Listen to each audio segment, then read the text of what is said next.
Hi and welcome, I'm Tommy Holston. This is the DROPCAST movie poster podcast, and I have a little special for you today. We are going to talk to Layered Butter. Layered Butter is a new magazine that popped up for the movie poster world, and I have three of the founders on today, and you better check this out because you will see so much cool art and so much hard work that puts a very cool design into a magazine form that you can have at your home if you cannot spend the money on the big grail pieces that you all want. And so stay tuned and head over to our Instagram profile at DropMacOfficial to follow along with the art and check us out on YouTube for the video version. So now let's get started and welcome the guys. Welcome everybody. I have here on the top right corner, you can see Andrew, who is, what are you doing, Andrew, exactly for Layered Butter?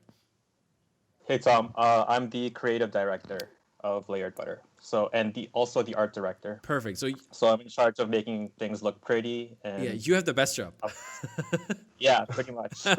Okay. Then we have on a bottom left there, you can see it's Rodrigo. How you doing, man? Hey, how's it going? What is your job for Layered Butter? I am the copy editor. I work with the editor-in-chief, Mark Weingus, who's other Mark, not the one that's currently with us. Okay. And we work on making sure that the copy is working well with the issue and that there's no mistakes and, looking at little things like italicizing movie titles and so on. Okay, perfect. And then we have on the bottom right there, it's Mark. How you doing, man? Good. How are you doing? I'm doing well. And what is your job for Layered Butter? I am the content manager, and I guess a little bit of a creative director. I work with Andrew to do the final layouts once he kind of does his magic of coming up with all of our layouts of what we do. That's great. I mean, it's a perfect day today. We recorded, and you guys had a little surprise for us today. And who had it, Mark, or who has the first? Or Andrew, you have it? I have it right here. Yeah. Hold it up, please, so everybody can see it. There it is. That's the first issue in hand printed. It is a really, really great piece. We're gonna go more in detail later, but I congratulate you to finally doing this and that you have something in hand that you planned for probably such a long time. The matter of fact is that you have a couple more issues out already, but before we're gonna get into more of the details on the issue, I wondered, where does the name come from? Andrew, do you want to? Yeah, I'll take this do this one. Back in high school, Tom, I used to work at a movie theater, and there was a terminology where you could put butter on your popcorn, but if you wanted extra butter topping, you would call it layered butter, and you would offer it to the customer. Okay, I see. And so every time they would order popcorn, it would just be like, "Would you like layered butter?" And I always thought that as like, when you get layered butter, it's like almost you're getting like the full movie, like cinema experience, right? Mm-hmm. So I thought that it like would lend itself with the magazine's name, right? Oh, okay. Yeah, we don't have that option here in Germany. I can tell you guys, but I know about the butter. Is it just 2 scoops of butter? Tom, you were missing out. I think I have to say I don't think they offer butter at all. They don't offer any extras on popcorn. Wow. Yeah. But the cool thing is they have a popcorn. They make their own popcorn here down the street from my place. It's like a little shop. It's called Knalle, because like Knall, it's like a German word for like pop, and that's why they called it obviously that way. Yeah. And they make a crazy cool popcorn like something that is gin tasted or salted caramel, kind of like some weird mixes you would never expect that would go well. But it tastes super delicious, and they have some really cool popcorn. I think that's our layered butter in that regard.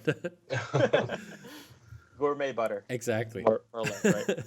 Yeah. So, when did it all started that you came up with the idea to do a magazine? I mean, how long have you been in the alternative movie poster scene? I mean, I can see a couple of stouts in the background, and there's also Moragia. Is it Murakami? Yeah, on the side. Yeah. Yeah, perfect. I believe it was 2014, and I can remember which poster I got, and it was the Martin Anson Man of Steel. Yeah. And that was I could only get it because it was timed edition, right? Before then, like I was trying to get something on Mondo and I couldn't get it, but that was Yeah. the one poster that kind of got me into the game, right? Okay, that's great. What was it for you, Mark? My very first poster was the Ollie Moss Dark Knight Rises timed edition. That's one I wanted.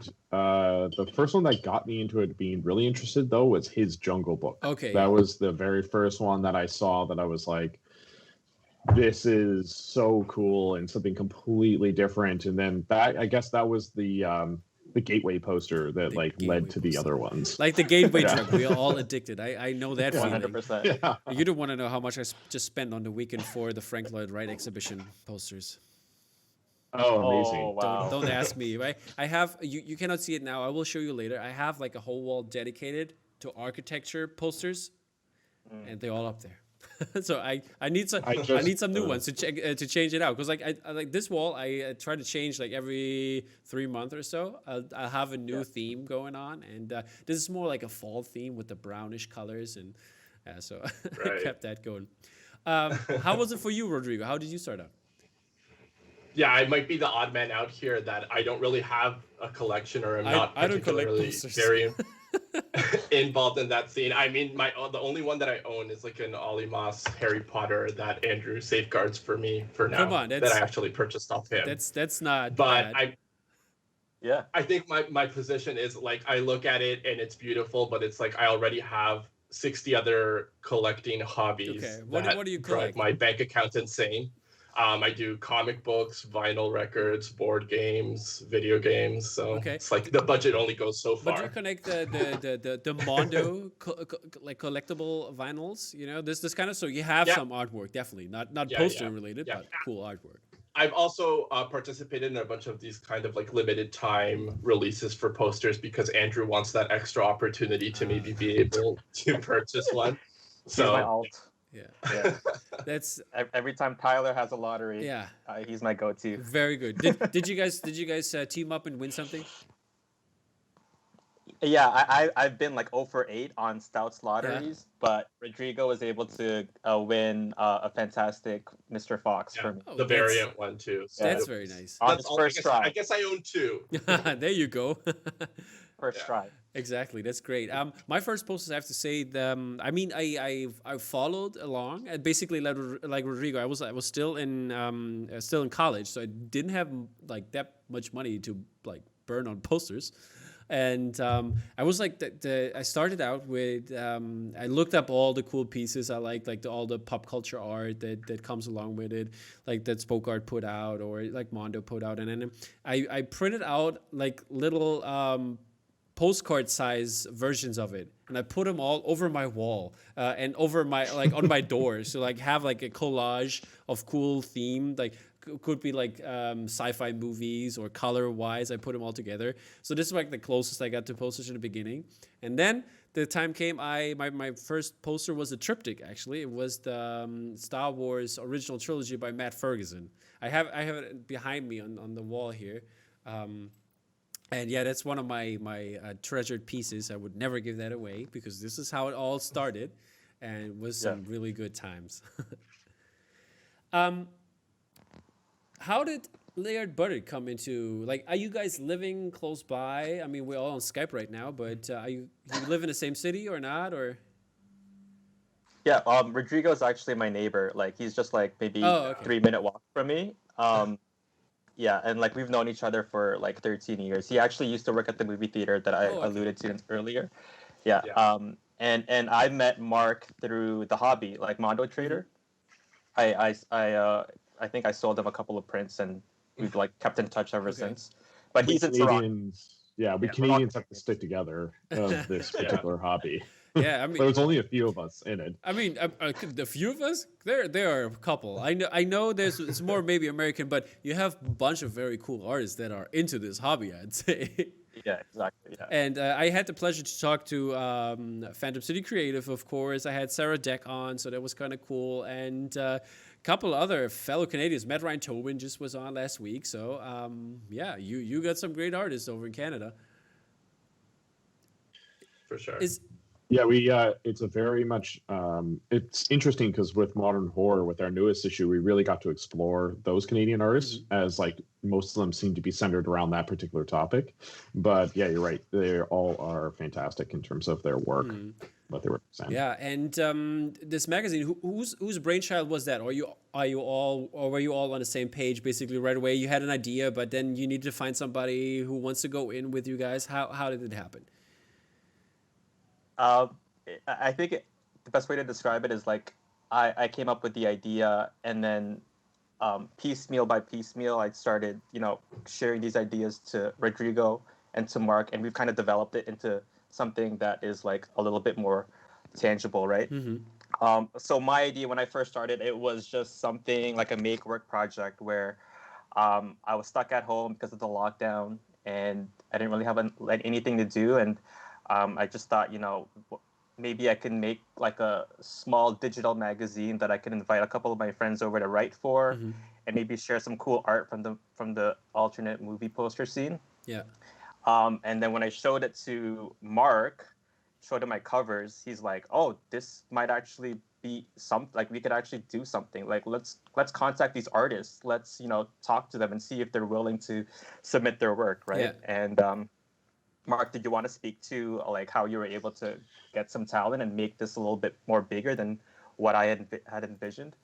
Yeah, Andrew kind of like what's really cool is that Andrew's idea has been pretty consistent from the beginning. So when you look at the cover that we have right now, it is you're talking about issue 1, right?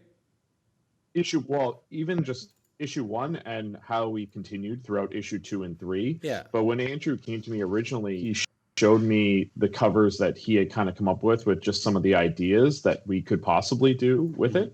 And I just thought it was such a interesting idea in the fact that there wasn't really much on the market that was similar to it. We had like a few things like I believe some of our influences were like Birth Movies Death, and we have another magazine we really like called Shelf Heroes, and those we kind of like looked at in terms of taking inspiration from. And yeah, for us, it was just something where we felt like we could really provide a service in terms of giving people really good access to these artists, because it's one of those things where in the alternate movie poster community, we know all these people, but we're such a small community, and this is such beautiful art, and we just thought we could bring it to other people and really get more of these names out there for people to enjoy. Yeah, exactly. This is basically how I got started. I had even in early 2019 in January, I was in Germany. It's not a big hobby or anything, and the people here don't know about anything like in this kind of direction. They've seen movie posters obviously, but not this alternative movie poster art and what it is. If they've seen it, they probably liked it, and it turned into something that they want, but they don't know how to get it. So I try to get it out there to the people. Had an exhibition going at a friend's cafe. I like all the art that I had at the time. I contacted all the artists and asked if it's cool if I'm gonna do a little exhibition. They all said yeah, sure, do it. And I did an exhibition. It was kind of very cool to see that people came out. They asked about the art. They really enjoyed it, and I think that's a good thing to get more people involved. And the more the merrier, I'd say, definitely in this hobby. But also, the more people that take away our spots for the limited edition posters that we all want. For sure. I think actually even I really found that when I jumped on to work on it, because I didn't have that movie poster background that Mark and Andrew did, that even as I read through the interviews that they're doing with the feature artists, that I'm learning so much about, the influences and all this other examples that they've done. And what you were talking about, how the artists were really on board about you doing this gallery. I have found that these artists are the kindest and most generous really in a lot of industries about using their work to grow that community, and that's been super fascinating for me. Yeah, and in the beginning, I one of my first podcasts was I think the third podcast was Greg Ruth, and I was so intimidated, actually that he actually wrote me back. I was like, oh my god, I felt like a little starstruck kid. And he wrote back. He was but in the beginning because we wrote back and forth. it kind of felt like, oh, I don't know if he wants to do it. Maybe I'm like too small or whatever. And then we actually talked, and was the best talk ever. And he was the nicest person. I really enjoyed the time that I could talk to him. And yeah, it's been a great podcast. I had great people on, and they all are so nice. For one of my latest ones I did, which is not out yet, but it's going to come out in December 9th to be exact, is with Akiko Sternberger. You probably know her from the key art world in this regard. Mm-hmm. And wow, she was so nice. We definitely hit it off pretty good. And she's such a nice person and such great art. And it's incredible how people, even that are not in the alternative movie poster scene, but do movie posters in that regard, want to get in and get to know this world. And I think that's a really cool hobby to have that we guys have here. Yeah, agreed. With the issues, is there like do you want to live of it? Is it like, what is your goal with the bringing out this magazine? Except like getting catching people and tell them this is the shit. I mean, I don't want to speak for everyone, but I think from my end, like our main goal is being able to promote this art and being able to express our creativity. And if along that path we're able to like make money or, you know, grow this product, like that's amazing and awesome. But I don't think it's like our primary goal. Okay. And is it from? Do you have day jobs that makes this possible? I mean, I'm a teacher by day, basically. That makes all this possible that I can do like the other stuff. And what do you guys do, if I can ask? Andrew, what do you do? What do you do on what's your day job? I'm an art director for an agency. Oh, okay. Yeah. So you know your stuff. That's I see. That's where all the other stuff. That's basically where I transferred all my knowledge of print and how to make, like, you know, like the butter drip with the fold. That's where I learned it from. So yeah, transferring all that knowledge into the layered butter world. Is it a quick question before I ask you other guys? Is it the movie world? How does it translate into your day job, like the movie post world? Well, Andrew. Oh, what do you mean? Like in terms of just? Yeah, I mean, you're an art director, but do you maybe say, for example, hey, this cool movie poster artist, I think we should get him on for our next campaign? Yeah, we only have one client, and that's like okay. Yeah, we wouldn't hire anything, like we wouldn't have the budget for it. Okay, I see. Yeah, so our client is BASF, and like we only deal with like farming pesticides and like fungicides. I know. My we neighbors try to make it look cool. My neighbors actually, my neighbor, she works for BASF, so. Yeah, so it's just a Canadian division, and but in terms of that, like I use movies like trailers or like their posters to kind of like make the campaigns look cool. Okay. In a way, right? So yeah, that's how I get my inspiration. Okay. From movies. Rodrigo, what are you doing?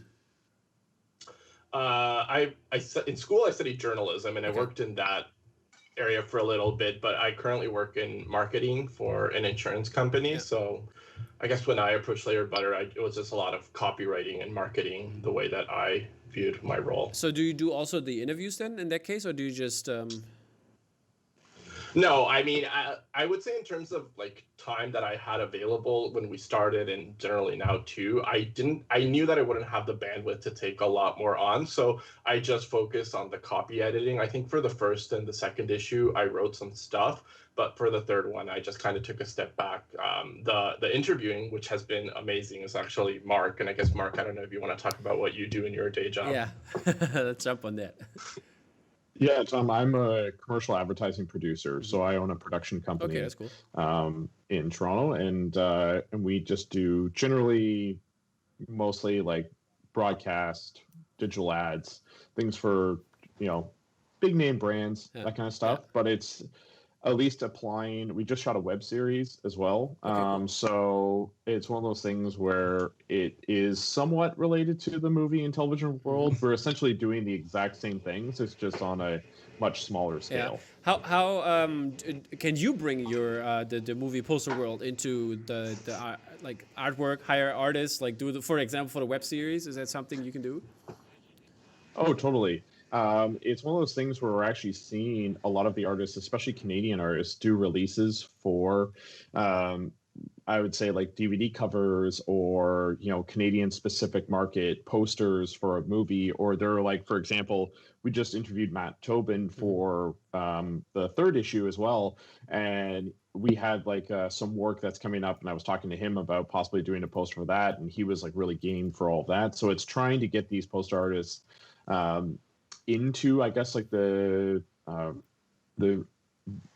main market, I guess you would be, because there's always like there's specific things that poster companies that work here have to have like it's the billings and like the head placement and who's going to be on it and credits and all this kind of stuff. So it's trying to make accommodate all of those things, but also create something that would be really interesting, and you're starting to see it in popular culture. Like a good example would be Roy Kurtz did like Baby Driver, for example, and that was like the official one sheet of that movie, right? So it's like you're starting to see the crossover of what was originally unlicensed work has now grown into licensed work, which is then also now grown into the main poster for like a movie. Yeah. I mean, Matt Ferguson just did Empire Strikes Back, so that's a big thing. Yeah, that's exactly what I mean, right? So like you just have these artists that can come in and do that. Yeah, that's very great. Now let's get into your issues a little bit. The first one, we talked about it. It is, or I showed it at least. It is a Tarantino issue. What was the idea behind, or what is the idea behind an issue in general? How do you approach it? Andrew, do you want to answer this one? For me, like realistically, I just looked for a director who had sort of a wide mass appeal, and I thought Tarantino had a little bit of everything for everybody.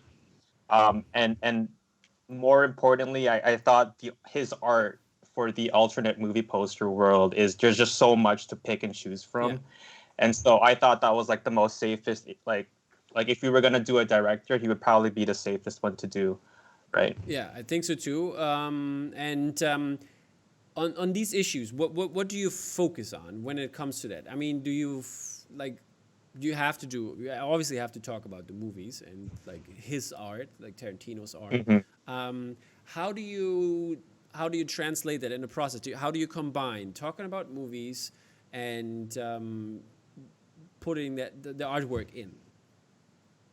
I could probably answer something to this if you guys want to do. So the one thing that I think I can hopefully speak for all of us, the one thing is that when we looked at other, I would say like film magazines or film processes, like if you take like a Variety or an Entertainment Weekly, we wanted to be something a bit more than that, like something that would just have some, and I mean this like just in intrinsic value. We didn't want it to be something where people would just like see it as like a quick story and then throw it away. We wanted something in it to be like interesting that people would want to continue to come back to and then explore again. So like when you look at the issue that Andrew has, it's not something like that is disposable. It's something where we treat it almost as like an art piece, that like a collector's issue that we can, and we want those articles and the stories and the art to all be that high quality to reflect that, so that people can then continue to come back to it. They want to collect all of the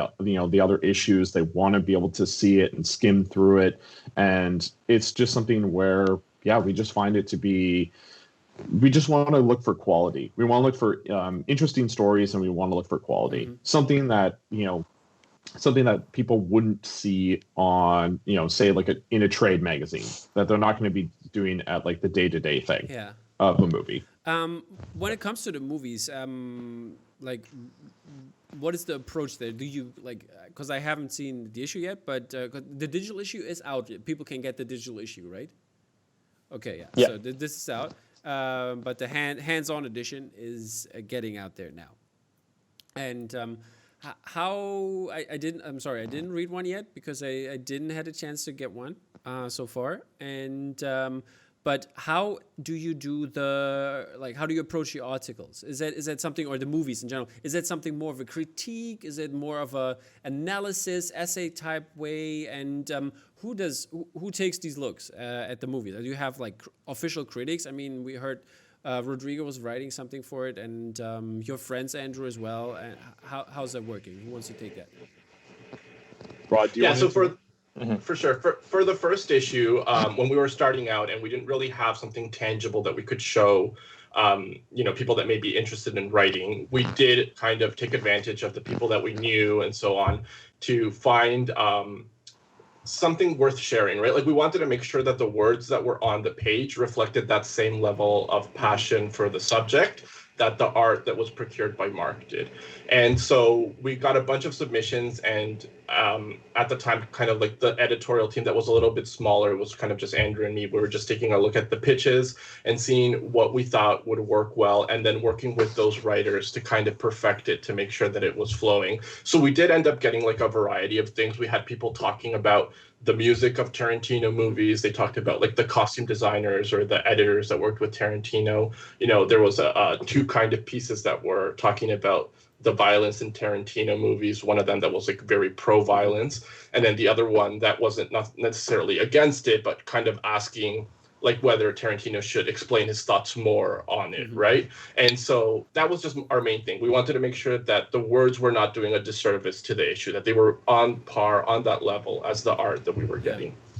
And how... Can I add something to that, Go ahead. I was just going to say, Rodrigo was exactly right. And what's been great is that now that we've released these per 3 issues, we're starting to get more and more people that want to contribute from like major magazines and major publications have reached out to us. So people have written for Birth Movies Death, people have written for Variety, have contacted us and been really inspired by the stories and the content that goes into the magazine, and they want to write for this. So because it's something where there might be a story or some sort of angle that they can explore that they can't do in their day job of like their particular magazine that they might work for, they are just like, hey, this would be a really cool, I have this topic that's related to, say, modern horror that I've always wanted to explore, and this allows me to do that. How is it like? I mean, you just started out, and I mean, you all have other day jobs, and how is it for them? Are they? Is that a pay job for them? Is that, or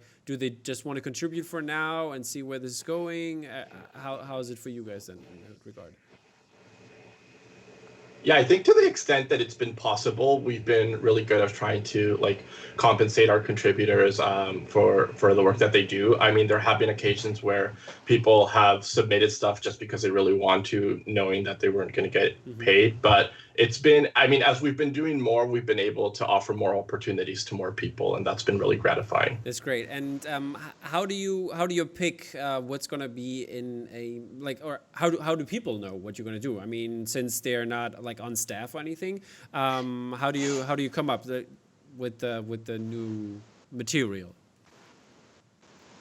Well, we tell like if we have artists or writers that we usually tell them what we're going to do. We try to keep it, we like an idea, a little bit of secrecy, so that like every month that we debut the issue, the general public that might be reading this has no idea what it will be. But the writers and the artists, they know quite some time. Like, for example, we're sourcing art that might be in an issue, say 3 or 4 months from now, right? There's one in particular that I found so much good art for, and I can't wait to like release it, but it's one of those ones where it doesn't make sense to release it in, say, like December, right? Depending on like whatever it is. So I would say, the writers and the artists know what they're contributing towards. Is there a group? I'm sorry to interrupt you. Is there a group for it that they know, or how do you get the information to them, basically? No, usually we just reach out to, once they reach out to us, and we kind of have general topics of what we want to do, and then they'll pitch like an idea, and they'll work with the other Mark, our editor-in-chief, who will also kind of go back to them and say, hey, this is like a really good idea. We love the way this article is shaping up. We want you to explore this. Okay, yeah. That's very great and very open and free for the people that want to jump on and jump on board. Yeah. The second edition is a Nolan, the Nolan verse. Yes. In this regard, what was the idea behind this issue, number 2? What's it? We were hoping that Tenet would have come out, and it would have been perfect for it. And yes, so it did come out still, but it. I don't know if it lost its thunder. Have you seen it? Or you guys seen it? I didn't. I wasn't brave enough. Mark was. Yeah, I was also. I saw it twice. I saw it twice too. Yeah, I mean, in Germany, it's a little. I felt a little safer, so I don't know how it is on your end of the world, but it was kind of the hygienic plans they have here. It all worked out pretty good. So, but yeah, and what is the issue, or like what did you try to do with this issue? Like, where did you try to go with this? Yeah, I think for the Nolan issue, we were also growing a little bit. And so we already had Mark, the other Mark, as our editor-in-chief. And so he had a bit more of a vision of how we wanted to implement the submissions that we had received through our website and kind of structure them a bit more. I mean, there has been growing pains and like a growing curve along the way. So I think modern horror, that maybe we'll discuss a little later, is at closest to where we want to be. But for Nolan, again, we just wanted to make sure that, like, I think it has like something like 25 artists in the issue that Mark went through a lot of work to be able to secure, and Andrew did a great job designing it. And so from an editorial perspective, it was just making sure that we were doing our best to make sure that the words were of the same quality. And there was a lot of smart pieces that we got. And one of the things that was, I guess, a challenge for us was making sure that everybody's writing voice was kind of gearing towards what the Layered Butter editorial voice is and not their own specific voice. Okay. Do you have, by the way, then, like weekly meetings, monthly meetings where you like talk about what you want to do, or how does it work for you? How does your writer's room meet, basically, or? Yeah, we have a very lively Slack channel and sub-channels where we kind of divide up the work. Because, I mean, I think we should say that, like, we explained our roles within the magazine, but it's, like, within, I guess, the business concept of it, like, we each have multiple hats that we have to do, you know, like, thinking about printing or, like, paid marketing ads or connecting with people or promoting. So we have a lot of communication with everybody that wants to get involved. But I would say for the editorial side, Mark, the editor-in-chief, he does a really good job about keeping in touch with the writers and like giving them very direct and clear feedback on what type of changes we need, and then like just doing a final pass together to make sure that there's no mistakes. Okay. And I was wondering, in general, how do you pick which artist is going to be on? Do you go on sites like Poster Spy, Alternative Movie Poster, or whatever, and look for, like, for example, for a movie, or how's that go?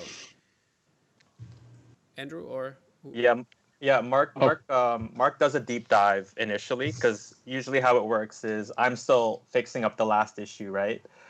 Whereas once he's done procuring art for Tarantino, he's already moved on to the next issue. That way, once I'm done finishing the layouts, I can get started on the Nolan design, right? So he does a head start on looking for artists, and then we're just collaborating. He sends me an artist that he finds, and then I say yes or no, and then there's just that back and forth communication. But he's basically just in charge of procuring all that talent. Okay. And we're just collaborating. Yeah. Okay, and do you know how many artists you had on for the 3 issues in total, or for each issue? Andrew, you have the list there, don't you? I believe. I think we had probably less than 150. Right? Is that like a good estimate? Yeah, I would say, because like in the modern horror, we had the most. We had about 45, I believe. 85 artists that's in total. A lot. Yeah.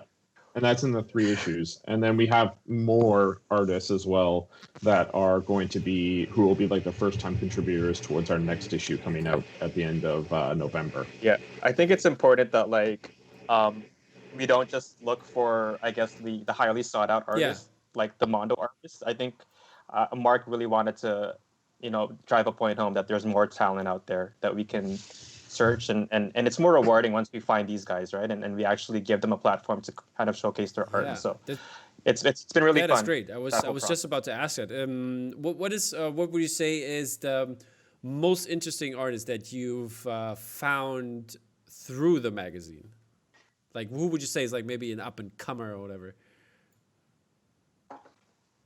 Ooh, that's a great question.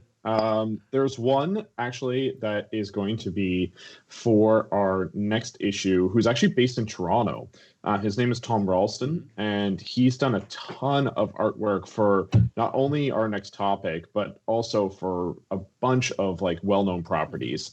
And his art is very, very very detailed, but very, very, very, very specific in that it's not like, I find like a lot of artists today, they tend to be like a screenshot. They like do like a tracing of a screenshot or something like that just to get what they can do. But Tom's art is incredibly detailed, and he's like, I've never heard of him before in the alternate, the AMP community. And I just think like he could easily tackle any type of property and it would be like incredible. And for the others, or do you all have the same pick here?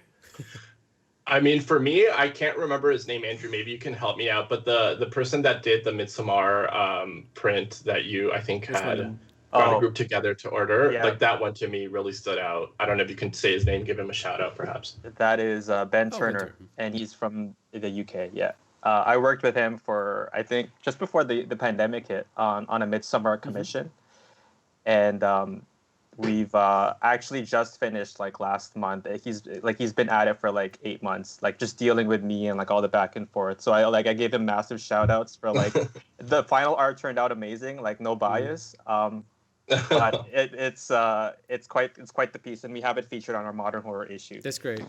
Which one is it? Is it the with the flowers? All that, is it that one? No, it's the one that opens up the interview spread, the Cult of Midsommar. The yellow. Hold on. Is it page 23? I don't have the issue. I think it's slightly orange. Yeah. Oh, there. I got it. Oh, this one. Perfect. Yeah. So people can see it now. Yeah, that's perfect. Yeah, and Andrew, are you? You said Ben Turner, or do you say the same, or? I think same artist. Rod, you have a favorite? Oh yeah, I'll say Ben too. I'll plug Ben in. I feel like I have to. Perfect. I mean, you know who else I really liked? I think her name is Emily Harris, the artist who did The Witch.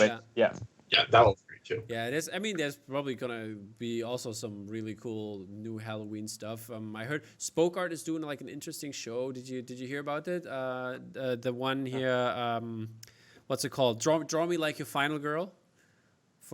For Halloween. Oh yeah, it's a great title. Loving the idea, and there's been some really cool pieces so far that have been revealed. So people can check that out too. That's going to be interesting for Halloween.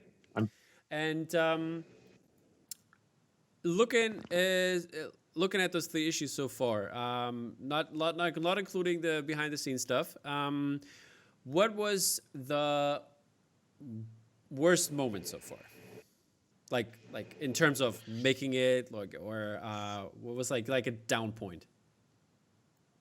I mean, I'll let them speak to their own personal down points, but I do think that for me, it's been like when you get, especially with all the growing and learning that you have to do, like the deadlines have been tough. Like it has been staying up late, going through every minor thing and then sending feedback back to Andrew when we're going live the next morning. It's just, you feel horrible, but you have to do it. So that's kind of been my thing. Like I hope that in the future issues we have like a lot more, like more of a gap between what's going the schedule live, by the way? Finishing. When do they come out? Like which time interval? They usually come out, we aim sometime, there's no specific day in a month. Okay. We just kind of aim between, I would say from the 20th on.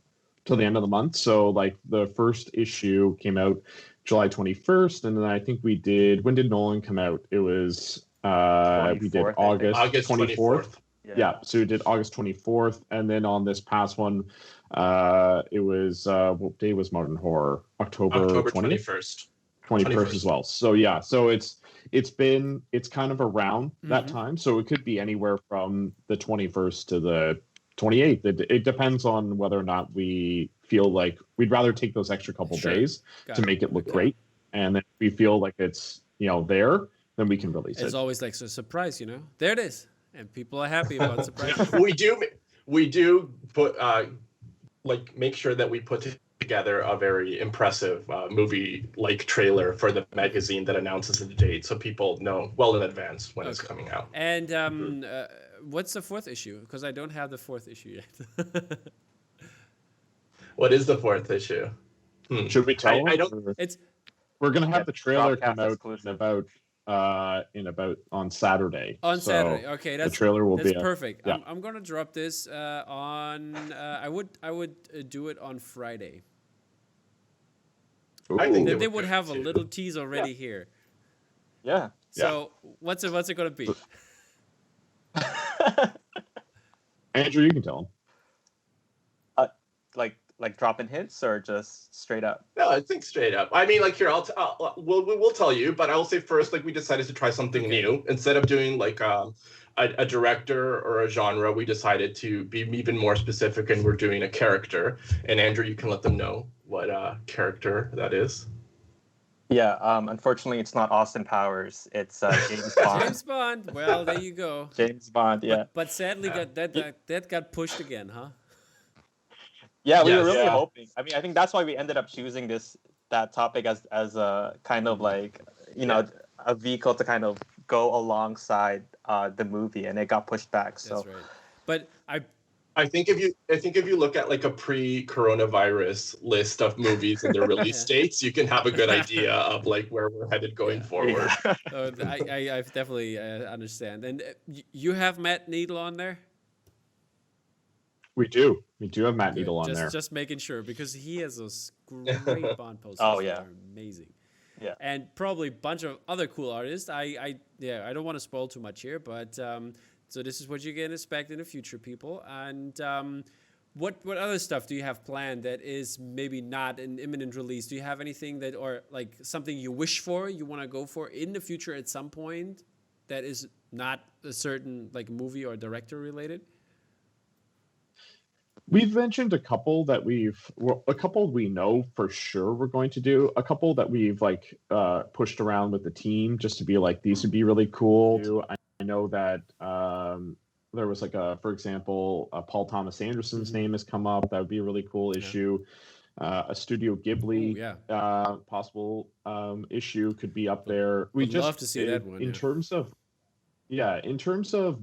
for us, we just want to make sure that not only can we find people to talk about that particular topic, but that the art is the same quality that we have done in terms of the other issues, and it stays up to that. And sometimes it's really hard because certain things you're really interested in, you might be like, this is a great topic, we love this, but there is literally zero art to go for this because no one has, been commissioned or just be too much for us to fill 120 pages. So what I want to see is a TV show issue.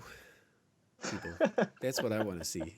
I hope you have that planned. I've thought about it. We'll put that down. Great. For sure. Yeah, I always see that the whole time. I love a lot of TV shows. I watch a lot as well, and there haven't been that many prints for those. So there are a couple really cool ones. For example, Juan Ramos. I just interviewed him. The interview is going to come out tomorrow, and he has a couple of really cool pieces for TV shows, but most of them are private commissions, so it's really hard to get to get them noticed beforehand, for the regular folks that are not in the know how things work. And but I think that would be a great issue, and the people would really appreciate it to see more of that. Even TV shows are not. It's not only a movie, a turn of movie poster. I think especially recently, like the quality of TV production has just exploded, right? And like the cinematography and the acting, the directing that you see in TV is like on the same level as movies. Yeah. I mean, the obvious example is Mandalorian. So, I mean, right there. Yeah. This is the way. This is the way. 3 days, right? Exactly. Are you guys excited? Friday. Oh, I can't believe it's been a year. Like, like I'm the happy biggest thing to for lock me in, is like, I have to like renew my subscription. Like that's like the worst possible news. Right? Yeah. Where did the year go? Exactly. Right? So, It's been a minute. I mean, like that. for sure. And yeah, so I'm really excited. I'm gonna do with, I don't know if you know James Hobson. He's Hobson? exactly. Yeah. We haven't set a date yet, but I definitely, because I did it last year, I did like every week. So when the second episode came out, I did a review for the first episode, and like do like nerd out on that. I'm gonna do that with James this year. We're gonna do every episode, have maybe a guest on, and nerd out about the Mandalorian. And if somebody is a big fan as well, wants to nerd out, just let me know. You can hop on, and we talk about an episode. I'm probably the biggest Star Wars fan out of all of this. I would say. I don't know. I would say I'm probably. Are you sure? I think I am. I don't know. I think I could put myself up to I would say I would put my Star Wars fandom up against anyone in this group, and I think I could. Okay. That's a bold claim. I feel like I too would throw my name in there. Yeah. I think I would also throw Andrew's name out. No all right. disrespect. So I would. If I don't know if you haven't watched it, but or if you know about it, it's called the Movie Trivia Schmodown. Have you heard of it? I have. Is it a TV? No, it's on the Schmodown Entertainment Network now. They used to be on Collider before, and they do this movie trivia show that is basically wrestling times movie trivia. They have like bad guys, good guys, feuds and everything. They have like they have a team matches, but they also have like a regular movie trivia. They have an inner geekdom division. And there are plenty subdivisions I heard about. I don't even know about those that like people make up and like they come up through those subdivisions and then they have a chance at the big leagues basically. And and they also have a Star Wars tournament every year. Oh. So you might want to look at that. It's a very good Star Wars trivia. I tried to check it out. Sam Witwer, he's the voice of Darth Vader on Clone Wars. If you don't know, and he played. Who did he play? He was also the voice on. He dubbed basically Ray Park. For. He was also Starkiller. Exactly. In the Jedi Fallen Order game. Exactly, and. See, you know, I am. you know. I think you might have to give it to Mark then. Exactly, and he is basically he won like everything. He won like everything. He knows so much about Star Wars, you wouldn't believe it. I thought I was a big fan, and I'm a big fan too. I basically knew all the legend stuff that was when it came out. Like I could tell you like the 20,000 year history of the Jedi and stuff like that with all the names, but he knew so much. It was incredible. This guy and the champion right now is called Alex Damon. He has also the Star Wars podcast and everything, and he's also up there. He knows a lot. So check out the Schmodown, the Star Wars editions, the other ones as well. I mean, if you like movies, that's always fun.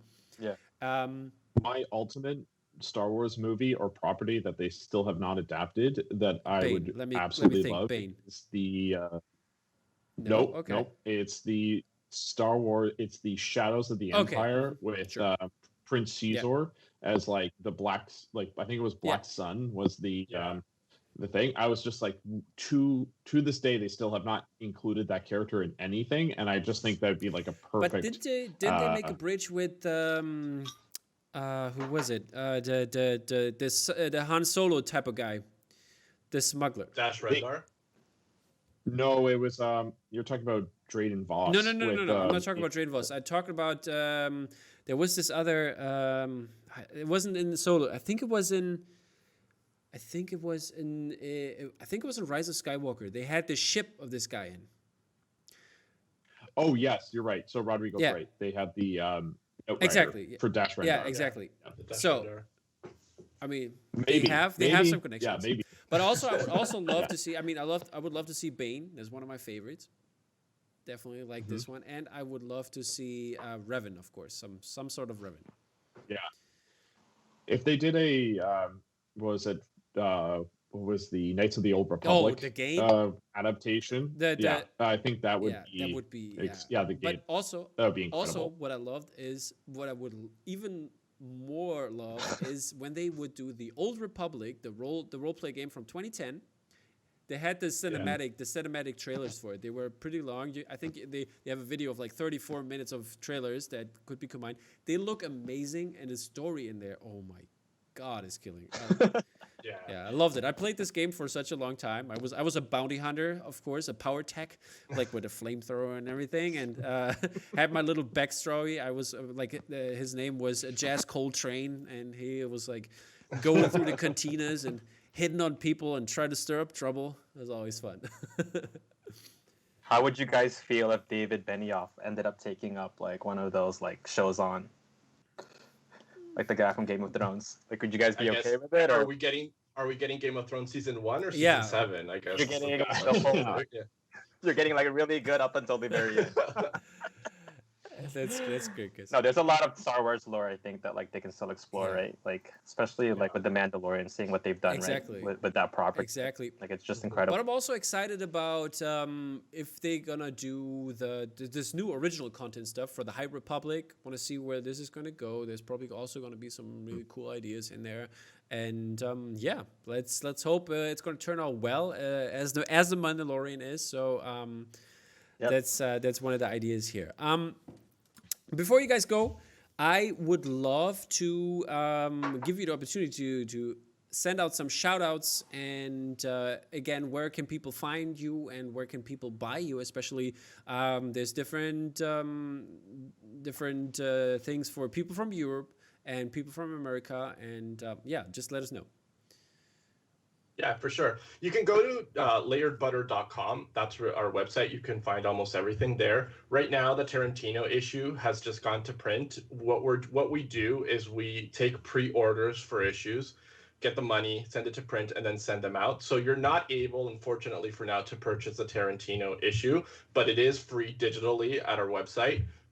The Nolan and the modern horror issues are currently available for pre-order. So if you do like what you see and you want to get your hands on it, make sure you put your pre-order in before we close that down and send it to print. And we're online. We're on Instagram, on Facebook at Layered Butter, and chat with us. Come find us. And a Discord, right? There's a Discord. Sorry. There's a Discord. Yeah, we have a Discord community that is slowly growing, so you can come and actually chat with the writers, the editors. The fans of the magazine and chat about movies, chat about other stuff. Oh, that's great. I didn't know about the Discord one, so I'm definitely going to join the Discord. Yeah. So and perfect, all people go out there, check out Layered Butter. They're doing some really cool stuff for the community, and if you like what I'm doing, you definitely like what they're doing. So check it out. And before I want to go, I had one more question. The Tarantino issue is closed. You said. What's the run size here? Well, for our first issue, our run size was 250. We're kind of hoping to expand that because, it was 300, but we had set some aside for a specific order. We're kind of hoping to grow that for the next two because as soon as we closed it, people are like, oh, can I get my hands on this? Can I get my hands on this? And we've kind of have to like pull one issue from here, one issue from there to help people out. Yeah. So we're hoping to do more than that, but our first run was about 300. Okay, that's very cool. I mean, it's still in that case they're open editions to some extent, but it's a limited edition in the end, and they have all this great artwork in. They look lovely as you could just see. And Andrew, can you hold them up again and yeah, maybe show some pages. Yeah, exactly. And I didn't know about that the cover also pops out, that you have like the drop cut out, Yeah, that's a staple of all the issues going forward. Yeah. So that's a very cool idea. I really love it. Yeah. I just like another premium edition. I saw it on the images, but I didn't know why I thought it was just a drop in case, and it looks Yeah, it looks great. What size is it? Is it A4 or something like that, or a little bigger? 8.5 by 11, so just like your regular piece of paper. Okay, that's perfect. Pretty much. Yeah. Pretty much an A4. What is it printed on? Do you have like special paper, or because it doesn't look glossy? Is it? It doesn't look glossy, right? No, it's like wood. I think it's a premium linen finish, Mark, right? Yeah, so it's an 80. I believe we went for a matte finish through everything, so nothing is glossy. I believe the pages are on an 80-pound stock. And so it's pretty like thick in terms of the stock. It's not too thick, but it's like thick enough that it's definitely not flimsy. And then the cover is a special linen cover. So it's like just to give that little bit of differentiation between the cover and the inside stock. We originally had it, I believe it as a 100-pound stock for the cover. And then our printer, who's here based in Toronto, it was his suggestion that we actually go with something a little bit different to like add that extra little bit of premium to it. And it really, we were so glad that he made that suggestion, because it really does make a difference when you're holding it. If without that linen cover, you just wouldn't have the same type of differentiation. Does it have the feel of the Birth Movie Test kind of like, because they have like this thicker paper? Very similar. Okay.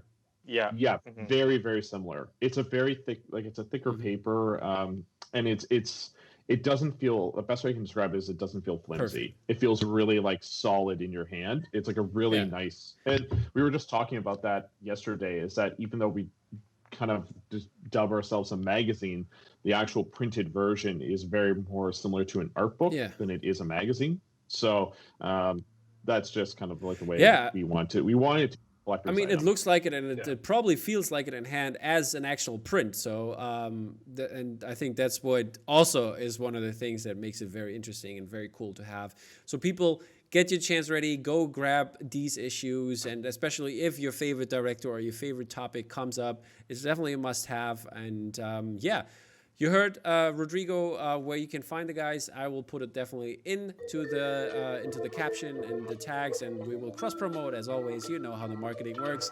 And so thank you guys for coming on. Thank you, Andrew. Thank you, Rodrigo. Thank you, Mark. And shout out to the other Mark, and that he cannot be here today, but he's definitely a valued member of the Layered Butter team. And I'm looking forward for the next issues. So take care, guys. Bye. Thanks, Tom. Cheers. Thank you for having us, Tom. Bye.